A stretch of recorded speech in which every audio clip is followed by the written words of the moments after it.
عمر کی شہادت ہے.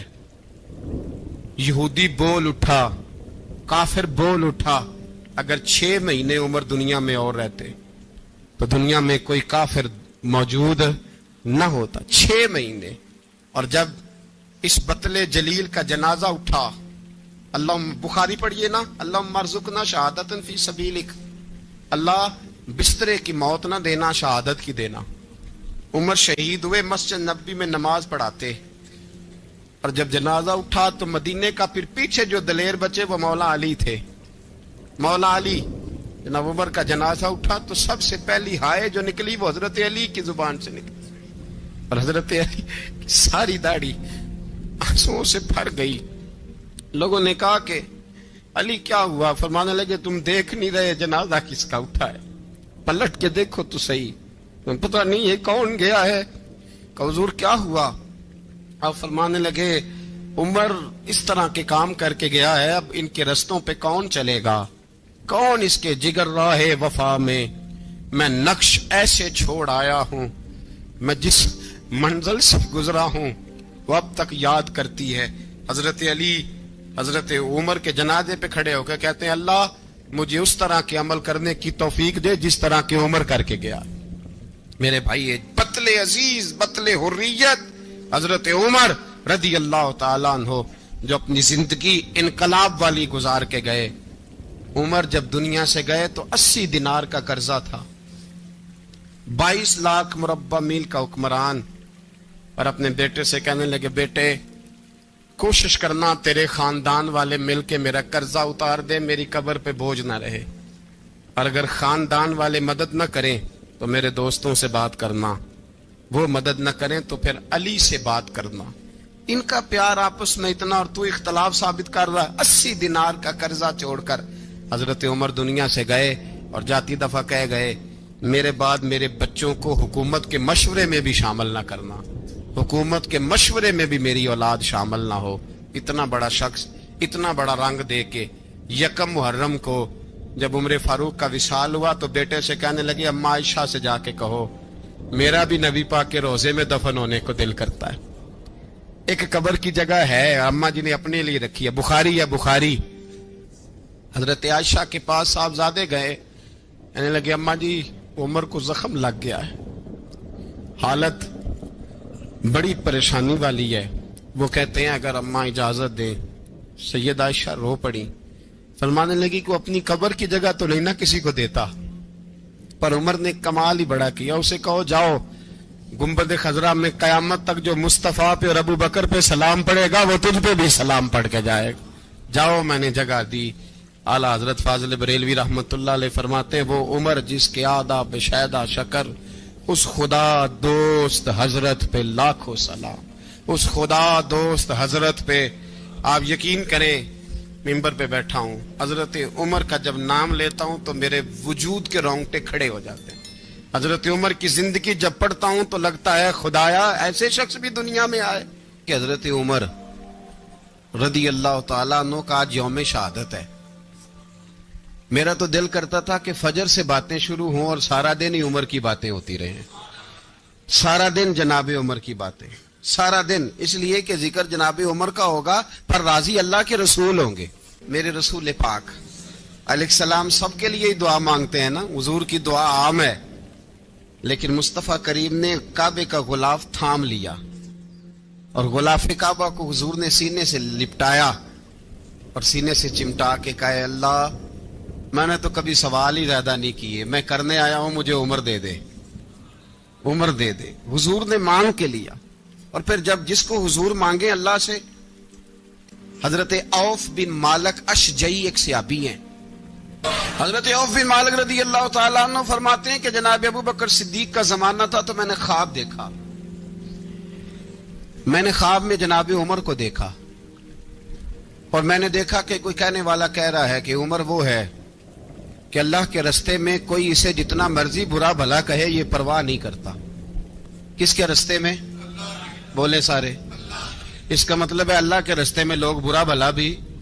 قرآن مجید نے کہا وَلَا يَخَافُونَ لَوْمَةَ لَائِمٍ, کچھ لوگ ایسے ہیں جو برا بھلا کہنے والوں کی پرواہ لوگ پرواہ نہیں کرتے. اور دوسری بات میں نے یہ دیکھی کہ عمر خلیفہ بنے گا. اور تیسری بات میں نے خواب میں یہ دیکھی کہ عمر شہید بھی کیا جائے گا, عمر شہید بھی ہوگا. یہ میں نے 3 باتیں خواب میں دیکھی. فرماتے ہیں میں نے آ کے خواب حضرت ابو بکر صدیق کو سنائی. وہ خلیفہ تھے. وہ کہنے لگے ٹھہر جا, میں عمر کو بلاتا ہوں, اس کے سامنے دوبارہ سنانا. اس کے سامنے. فرماتے ہیں میں نے بلایا حضرت عمر فاروق کو, آ کے بیٹھے. خواب شروع ہوا. کا ایک بات تو میں نے یہ دیکھی کہ آپ ملامت کرنے والے کی پرواہ نہیں کرتے. دوسرا آپ خلیفہ بنے گے. جناب عمر کہنے لگے چپ کر, ابو بکر کے سامنے ہی کہہ رہا ہے, چپ کر, خلیفہ کے سامنے ہی کہہ رہا ہے. تو حضرت ابو بکر صدیق کہنے لگے عمر اسے کہنے دو, مجھے لگتا ہے رب کی رضا یہی ہے کہ میرے بعد اگر مصطفیٰ کا منبر ملے تو عمر کو ملے, اسے کہنے دو, کہنے دو. حضرت عمر رضی اللہ تعالیٰ عنہ کو تیسری بات کہی. حضرت عوف بن مالک نے کہا آپ شہید کیے جائیں گے, میں نے خواب دیکھی ہے. نیک لوگوں کے خواب بڑی حد تک سچے ہوتے ہیں. کہا میں نے خواب دیکھی ہے. تو حضرت عمر کہنے لگے شہید تو دلیر لوگ ہوتے ہیں, شہید تو دلیر, جسے سارا زمانہ دلیر کہہ رہا ہے وہ اپنے بارے میں کیا کہہ رہے ہیں, کہتے ہیں شہید تو دلیر. میں تو کاہل سا آدمی ہوں, سست آدمی ہوں, میں تو اتنا کام ہی نہیں کرتا. تو یہ خواب تو نے جو دیکھا ہے نا پھر سے دیکھنا. تو ابو بکر صدیق فرمانے لگے عاجزی نہ کر, انکساری نہ کر, تو جو کہہ رہا ہے ٹھیک کہہ رہا ہے, لیکن مجھے سن کے شکر بھی ہوا ہے اور افسوس بھی ہوا ہے. افسوس اس بات کا کہ تیرے جیسا بطل عظیم چلا جائے گا, اور شکر اس بات کا کہ رب تجھے زندگی بھی اعزاز والی دے گا, اور شہادت کی موت دے کے اللہ تجھے موت بھی عزت والی عطا فرمائے گا. اللہ موت بھی تجھے عزت والی دے گا, تجھے کاہلوں جیسی موت اللہ. حضرت فاروق اعظم رضی اللہ. او بھائی یہاں تو اس زمانے کا سب سے بڑا مسئلہ پروٹوکول ہے. ہم چھوٹے طبقے سے لے کر بڑے سارے پروٹوکول کے قائل ہیں, پر حضرت عمر رضی اللہ تعالی, حضرت عمر کی سادگی اور پھر جناب عمر کی عاجزی, جب انسان اپنے اوپر سوار کر لیتا ہے نا, سوار کر لیتا ہے, میں بدکار پرانا خادم, کسے در ملی نہیں ٹوئی, تے واصف یار نے نظر جو کیتی تے واصف ہی ہو. میں اکثر سوچتا ہوں حضور نے جہاں بھی کہا نا, فرمایا میرے بعد نبی ہوتے تو خطاب کے بیٹے عمر ہوتے. حضور نے فرمایا عمر جس رستے سے جاتا ہے شیطان وہ رستہ بدل جاتا ہے. نبی پاک صلی اللہ علیہ وسلم نے فرمایا میرا عمر وہ ہے کہ اس کی زبان پر حق جاری ہے. حضور علیہ الصلوۃ والسلام نے فرمایا 950 سال حضرت جبریل میرے عمر کی شان بیان کریں تو ان کی عظمت ختم نہیں ہوتی. 950 سال جبریل عظمت بیان کرے تو ختم نہیں ہوتی. یہ بات ہے حضرت عمر کی. اور فرمایا عمر ابو بکر کی نیکیوں میں سے ایک نیکی ہے, یہ شان ہے اب عمر فاروق رضی اللہ تعالیٰ عنہ کی. حضور نے فرمایا میرے بعد نبی ہوتے تو عمر ہوتے, جس گلی سے عمر آئے شیطان رستہ بدل جائے. میرے عمر فاروق کی شان 950 سال بیان ہو تو ختم نہ ہو. عمر کی زبان پر اللہ حق بیان کرتا ہے, جو عمر کہتا ہے وہی رب کر دیتا ہے. حضور ساری زندگی فضیلتیں بیان کرتے رہے, عمر جواب میں کیا کہتے ہیں؟ کوئی بتائے نا کہ یہ والی حدیثیں کبھی عمر نے بھی روایت کی ہوں کہ حضور نے میرے بارے میں یہ کہا ہے. یہ روایتیں وہ روایت نہیں کرتے. ان سے جب لوگ کہتے عمر تیری بڑی بات ہے تو عمر رو پڑتے, کہتے میں تو اونٹ چرانے والے باپ کا بیٹا ہوں, میں تو اونٹ چرانے والے باپ کا بیٹا, اونٹ چرا. اس سے آگے عمر گئے ہی نہیں ساری زندگی, اس سے آگے لفظ ہی نہیں ادا کی. اور میں تو بھائی اونٹ چرانے والا, میرا باپ تو اونٹ چرایا کرتا تھا, 10 اونٹ تھے, میری ڈیوٹی ہوتی تھی, سنبھالے نہیں جاتے تھے, ابا ڈنڈوں سے مارتا تھا. ساری زندگی عمر حج کرنے گئے, ایک خشک تنا کھجور کا عمر فاروق رضی اللہ تعالیٰ عنہ نے اس کو اپنے کلاوے میں لیا, رونے لگے. لوگوں نے کہا عمر کیا ہوا؟ فرمانے لگے یہاں میں اونٹ چرایا کرتا تھا, یہاں میں اونٹ چراتا تھا, 10 اونٹ سنبھالے نہیں جاتے تھے. دیکھو رسول اللہ کی شان, آج ساری امت چلانے کا طریقہ عطا فرما دیا ہے. ساری نظریے سے پیار. یار پیسہ کس کو برا لگتا ہے؟ سارے صحابہ مل کے آئے, کہنے لگے عمر فاروق سے کہنا ہے نبی پاک کے زمانے میں تو ظاہراً غربت تھی, ابو بکر کے دور میں بھی غربت تھی, اب تو بڑا محال ہے. عمر سے سفارش کرو کہ عمر نیا کرتا پہنا کرے. ملکوں کے سفیر آتے, عمر وہی پھٹی پرانی چادر اوڑھ کے اور وہی کئی جگہ پہ پیوند لگے سوٹ پہن کے سفیروں کے سامنے بیٹھ جاتا ہے. عمر کو مشورہ دو, طے ہو گئی بات. سب نے جب مشورہ دے لیا تو سارے کہنے لگے یہ بتاؤ شیر کی مونچھ کو ہاتھ کون لگائے گا؟ کہنا کس نے ہے؟ بندہ بھی تو ڈھونڈو نا. نے کہا جناب میرا یہ خیال ہے کہ مولا علی شیر خدا کہیں گے, کیونکہ جس شخص کی عمر کو سب سے زیادہ حیا کرتے دیکھا وہ شیر خدا مولا علی ہے رضی اللہ تعالی علی کہیں گے. اس لیے کہ جناب علی تو کئی دفعہ جب گفتگو کرتے تھے تو حضرت عمر چپ کر جاتے تھے اور فرماتے تھے علی نہ ہوتا تو میں ہلاک ہو جاتا. تو کہا علی سے کہو. جناب علی شیر خدا کو بلایا. کس کام کے لیے جی؟ اللہ اکبر. یہ ذرا آپ نے اس دور پہ اس بات کو ذرا کہا جناب ان سے کہیں کہ زیادہ نہیں, ایک کرتا نیا پہن لے. سفیر آتے ہیں, وزیر آتے ہیں تو ایک کرتا نیا پہن لے. حضرت علی کو بلایا. آپ فرمانے لگے کوئی اور بات ہوتی تو میں کہہ دیتا, یہ والی میں نہیں کہہ سکتا.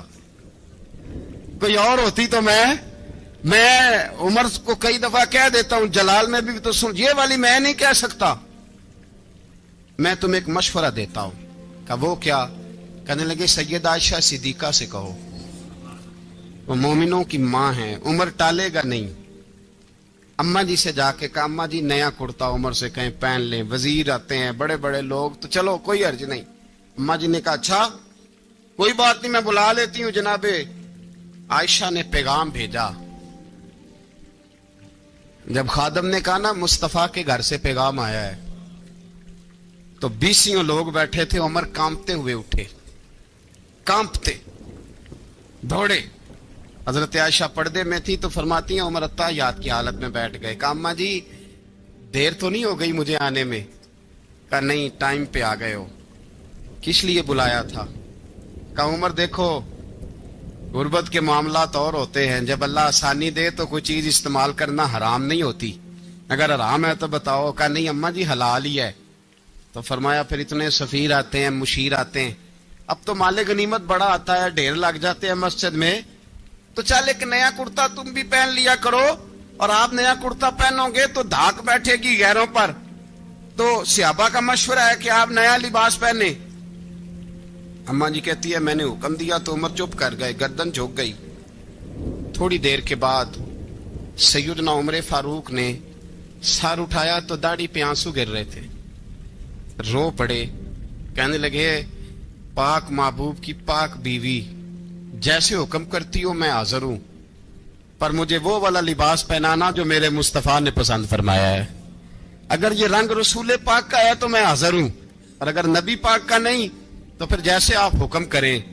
جناب عائشہ کہتے ہیں عمر روئے تو میں زیادہ روئی, میرا پلو بھیگ گیا آنسوؤں سے. میں نے کہا عمر آپ جائیے.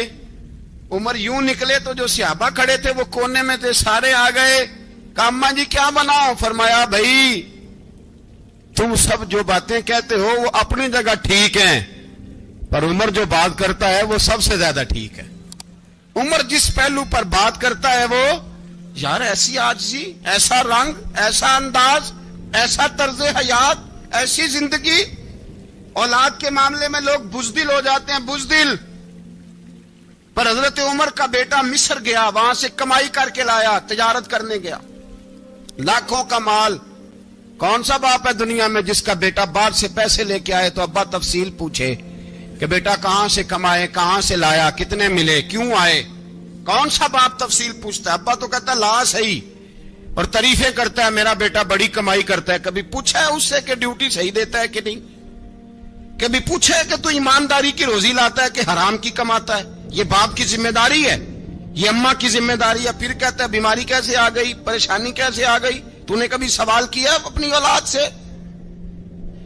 حضرت عمر فاروق رضی اللہ تعالیٰ عنہ کا بیٹا مصر سے پیسے کما کے لایا تو جناب عمر نے بلایا, فرمایا بیٹے اتنی تو تیرے پاس راس ہی نہیں تھی, تھوڑے سے تو پیسے لے کے گیا تھا, اتنی کمائی کیسے ہو گئی؟ اتنے تو پیسے نہیں تھے صاحب, کہاں سے کمائی لائے؟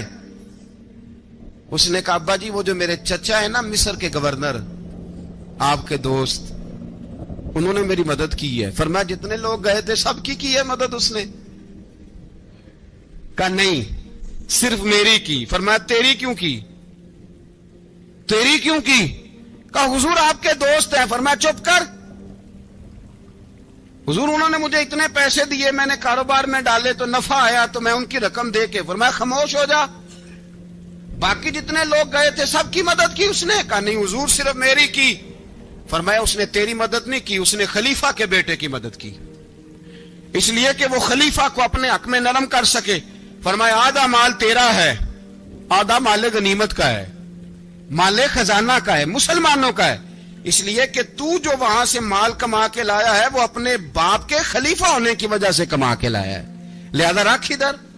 یہاں کہتے ہیں کدھر سے آیا, کیسے آیا, کون سا حساب دیں, کیا کریں. او بھائی حضرت عمر رضی اللہ تعالیٰ عنہ کا اپنی اولاد کے بارے میں یہ رنگ ہے. ایک جنگ سے نا خوشبو آئی, خوشبو بڑی مہنگی ہوتی تھی, عرب میں خوشبو آج بھی بڑی مہنگی ہے, وہ زیادہ استعمال کرتے ہیں. میری باتوں کی سمجھ آ رہی ہے میرے بھائی؟ بڑی مہنگی خوشبو تھی. جب وہ خوشبو آئی تو حضرت عمر نے کہا, گھر میں پہلے پہنچی حضرت عمر کے, چونکہ زیادہ عورتیں استعمال کرتی تھی گھر کے اندر خوشبو, مرد بھی لگاتے تھے. حضرت عمر نے اپنی بیوی سے کہا, آپ کی زوجہ تو تھی وہ بڑی خوشبو کو پسند کرتی تھی. حضرت عمر نے اپنی زوجہ سے کہا کہ خوشبو لاؤ, میں نے ایک عورت کی ڈیوٹی لگائی ہے, وہ خوشبو تول تول کے نا تو حصہ برابر صحابہ میں بانٹ دے گی. تو آپ کی زوجہ کہنے لگی کسی بی بی کی ڈیوٹی لگانے کی کیا ضرورت تھی, میں جو موجود تھی میں بانٹ دیتی ہوں تول کے حصہ برابر. آپ نے فرمایا نہیں تو رہنے دے, وہ فلانی بی بی بانٹے گی. کہا حضور میں نے بھی بانٹنی ہے, میرے پہ کچھ حق ہے؟ آپ نے فرمایا نہیں, تو تفصیل نہ پوچھ, تو خوشبو دے دے, کوئی اور بانٹے گی. خاتون خانہ تھی نا, کہنے لگی نہیں مجھے بھی آج آپ کو بتانا ہی پڑے گا کہ کوئی جو بانٹ سکتی ہے تو میں کیوں نہیں بانٹ سکتی. زوجہ کہتی عمر نے بات کی تو میری چیخیں نکل گئیں. حضرت عمر فرمانے لگے جب تو خوشبو بانٹے گی نا تیرے ہاتھوں کو بھی لگے گی, تیرے دوپٹوں کو بھی لگ جائے گی. اگر رب کریم نے مجھ سے سوال پوچھا کہ عمر خوشبو تو مسلمانوں کی تھی, تیری بیوی کے دوپٹے کو کیوں لگ گئی, تو میں اللہ کے حضور کیا جواب دوں گا؟ اگر اللہ نے یہ سوال کیا کہ تیری بیوی نے کیوں لگائی, وہ تو حصہ تھا مسلمانوں کا, تو نے تیری بیوی نے کیوں لگائی؟ تو فرمایا میں نہیں چاہتا کہ اللہ کے حضور مجھے اور تجھے باز پرس ہو, لہذا کسی اور کو بانٹنے دے. زوجہ روئی اور تڑپ کے کہنے لگی عمر مجھے لگتا ہے صبح قیامت بھی تیری بیوی ہونے کی وجہ سے اللہ مجھے جنت عطا فرما دے گا, تیری زوجہ ہونے کی برکت سے. بھائی یہ معیار رکھا, خدا کی قسم ایسا شخص تاریخ میں دوبارہ نہیں آیا. اتنا بڑا آدمی, اتنا بڑا شخص, اتنا بڑا آدمی, اور پھر رنگ یہ ہے کہ عمر 22 لاکھ مربع میل کا حکمران, 22 لاکھ, اور کھجور کے درخت کے نیچے مٹی کا ڈھیلا لے کے سو گئے ہیں, پرواہ کوئی نہیں, کوئی مسئلہ ہی نہیں. 2 غلام ساتھ بیٹھے تو ایک روٹی حضرت عمر نے گھر سے منگوائی, تھوڑا سا سرکہ, تو غلام کہنے لگے ہم نے بھی کھانی ہے. فرمایا کوئی حرج نہیں, روٹی کو پیٹ بھر کے کھانا ضروری تو نہیں, 3 حصوں میں بانٹ لیتے ہیں. ایک آدمی آیا ہوا تھا مصر کا رہنے والا ملنے کے لیے, اس نے پوچھا عمر کدھر ہیں, تو کہا وہ ادھر جاؤ مسجد میں بیٹھے ہوں گے. اور واپس آیا تو کہنے لگا وہاں تو 3 غلام بیٹھے ہیں, ایک روٹی بانٹ کے کھا رہے ہیں, لگتا ہے کئی دنوں سے روٹی نہیں ملی. کہا 3 غلام تو کوئی نہیں, وہاں 2 ہی تھے, تیسرے تو امیر المومنین تھے. اس نے کہا نہیں 3 غلام ہیں, کپڑے بھی ایک طرح کے پہنے ہوئے ہیں, بلکہ 2 کے تو پھر صحیح ہیں, تیسرے کے تو زیادہ ماڑے ہیں. کپڑے بھی ایک طرح کے, کھانا پینا بھی ایک طرح کا, اور ان کا نشست برخاست بھی ایک طرح کی ہے, لہذا کوئی فرق نہیں. حضرت ابو ہریرہ کہتے ہیں میں لے کے آیا, اور جناب عمر کو جب میں نے کچی زمین میں تامت سمیٹ بیٹھے دیکھا تو میں رو پڑا. میں نے اس مصر سے آنے والے کو کہا تو اس کے جلوے دیکھ, اگر اس کی ذات میں اتنا حسن ہے تو محمد عربی کا مقام کیا ہوگا. یہ مقام غور ہے, مقام غور. ایک آدمی کو آپ نے دیکھا آنکھوں سے نابینا ہے اور بھیک مانگ رہا ہے, تو حضرت عمر کو نظر آ گیا. فرمایا کون ہو؟ اس نے کہا میں یہودی ہوں.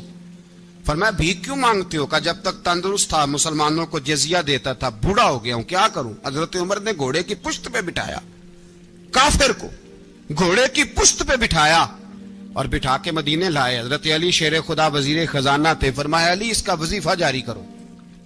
کہا یہ کون ہے؟ فرمایا یہ یہودی ہے، لیکن یہ ہمیں جزیہ دیتا رہا، بوڑھا ہو گیا بیچارہ، بھیک مانگنے پہ مجبور ہے، ہماری حکومت کے اندر رہتا ہے، اس کا پورا وظیفہ جتنا خرچہ اتنا وظیفہ لگاؤ۔ حضرت علی کہتے ہیں میں وظیفہ لگا رہا تھا اور وہ میرے نبی کا کلمہ پڑھ رہا تھا، وہ رسول اللہ کا کلمہ پڑھ رہا تھا۔ یہ مزاج، یہ نہیں کہ کافر۔ حضرت عمر نے گورنروں کو خط لکھے تھے کہ زبردستی کسی کو مسلمان نہیں کرنا، جہاں ان کی عبادت گاہیں بنی ہو گرانی نہیں، کوئی مندر کوئی گرجا ضائع نہیں کرنا، بات دور نکل جائے گی۔ اور میں اپنے مضمون پہ رہتا ہوں، اہل بیت کا پیار اگر سکھایا ہے تو جناب عمر نے سکھایا ہے رضی اللہ تعالی عنہ۔ امام حسن ملنے، آپ یقین کریں میں جب اس واقعہ کو پڑھتا ہوں تو میرا دل جھوم جاتا ہے۔ میں کہتا ہوں یار ڈاڈا ہونا اپنی جگہ پہ، عشق ہونا اپنی جگہ پہ، انسان کا باوقار ہونا اپنی جگہ، جہاں کھڑے ہونا تھا وہاں یہ کھڑے ہوتے تھے، اور جہاں جھکنا تھا وہاں یہ ان لوگوں میں اقبال نے کہا تھا تیری نگاہ ناز سے دونوں مراد پا گئے، عقل غیاب و جستجو، عشق حضور و اضطراب۔ جہاں اگر آیا ہے سامنے کیسر و کسرا تو عمر جیسا دلیر کوئی نہیں، اگر سامنے آیا ایران کا بادشاہ تو عمر جیسا تگڑا کوئی نہیں، اگر آیا ہے سامنے غسان کا بادشاہ تو عمر جیسا عادل کوئی نہیں، لیکن اگر علی کا بیٹا آیا ہے، اگر فاطمہ کے لال پارے آئے ہیں تو پھر فاروق اعظم سے جیسا محب کوئی نہیں، پھر ان سے جیسا پیار کرنے والا کوئی نہیں۔ اندر بیٹھے ہیں جناب عمر، اندر تنہائی میں کچھ وزیروں سے گفتگو ہو رہی ہے، میٹنگیں جاری ہیں۔ آپ کے بیٹے ملنے آئے جناب عبداللہ ابن عمر، ابا جی ملنے آئے، بات ٹھہرو بات کر رہا ہوں، کوئی نہ اندر آئے۔ صاحبزادہ باہر کھڑا ہے، تھوڑی دیر گزری تو امام حسن بھی آ گئے۔ کون آئے؟ آپ کو جو ملے گا امام صاحب کا نام، دل مضطر کو صبح و شام طیبہ یاد آتا ہے۔ تو حضرت عبداللہ ابن عمر کو دروازے پہ کھڑے دیکھا، کہا امیر المومنین کہاں ہیں؟ کہنے لگے حضرت عمر کے بیٹے۔ کہنے لگے وہ اندر بیٹھے، کچھ میٹنگ ہو رہی ہے اور انہوں نے کہا کوئی اندر نہ آئے، لیکن آپ جانا چاہیں تو چلے جائیں، آپ جانا چاہیں تو، تیری نسل پاک میں ہے بچہ نور، آپ جانا چاہیں تو چلے جائیں۔ تو انہوں نے کہا جب آپ باہر کھڑے ہیں تو مجھے کوئی اتنا ضروری کام نہیں، اور ابھی زور کی نماز تھوڑی دیر میں ہوگی، میں مسجد میں مل لوں گا امیر المومنین سے۔ یہ بات کہہ کے امام حسن چلے گئے۔ یار اتنی بڑی بات نہیں تھی، اتنی بڑی بات نہیں تھی۔ وہ میرے استادوں کا بیٹا بھی آئے تو کہا ٹھیک ہے جی وہ سوئے ہوئے ہیں، کوئی غرض نہیں یار میں ٹھہر کے آ جاؤں گا، کوئی بڑی بات نہیں تھی، دیکھا جائے تو بڑی بات نہیں تھی، پر بات بہت بڑی تھی، اس لیے کہ یہ خالی حسن نہیں، یہ حسن ابن علی ہے، یہ حضرت فاطمہ کے لخت جگر۔ حضرت عمر باہر نکلے، عبداللہ ابن عمر سے پوچھا کوئی آیا تو نہیں؟ تو کہا حضور امام حسن آئے تھے۔ تو کہا پھر شہزادے کو اندر کیوں نہیں بھیجا؟ کہا میں نے کہا تھا۔ وہ کہنے لگے اگر امیر المومنین مصروف ہیں تو میں ظہر میں مل لوں گا۔ حضرت عمر رونے لگے، فرمایا بیٹے تو نے اچھا نہیں کیا۔ پھر مسجد نہیں گئے، سیدھے امام حسن کے دروازے دستک دی، امام حسن باہر آئے، کہا شہزادے آئے تھے تو ملے کیوں نہیں؟ تو امام حسن کہنے لگے حضور آپ کا اپنا بیٹا دروازے پہ کھڑا تھا، آپ کا اپنا بیٹا دروازے پہ کھڑا تھا، اور منع بھی کیا تھا آپ نے تو میں زور میں مل لیتا۔ حضرت امام حسن فرماتے جوش جذبات میں جناب عمر نے سر سے پگڑی اتار دی، جوش جذبات میں کہنے لگے حسن میرے بیٹے کا اور آپ کا کیا مقابلہ؟ کیا اس کی ماں کا نام فاطمہ الزہرا ہے؟ کیا اس کی نانی کا نام خدیجۃ الکبریٰ ہے؟ کیا اس کے نانے کا نام محمد مصطفیٰ ہے؟ آپ کا اور اس کا کیا مقابلہ؟ پھر رو پڑے اور کہنے لگے بیٹے میں مکے کے صحراؤں میں اونٹ چرایا کرتا تھا، یہ جو میرے سر پر عزت کے بال ہیں یہ تیرے نانے کے اگائے ہوئے، میں مکے کے خبردار شہزادے خبردار۔ او بھائی اہل بیت نبوت کے ادب کا رنگ اگر سکھایا ہے تو سیدنا عمر نے سکھایا ہے۔ حضرت فاروق اعظم کے ہاتھ میں تلوار تھی، گھر سے نکلے، کہنے لگے آج میں اس محمد کا خاتمہ کر دوں گا معاذ اللہ، اس نے گھر گھر فساد پیدا کر دیا تلوار لے کے۔ ابو جہل نے نا غصہ دلایا، کہنے لگا مکے میں کوئی سورما نہیں بچا جو مصطفیٰ کو قتل کر دے معاذ اللہ، 100 سن خونٹ ملیں گے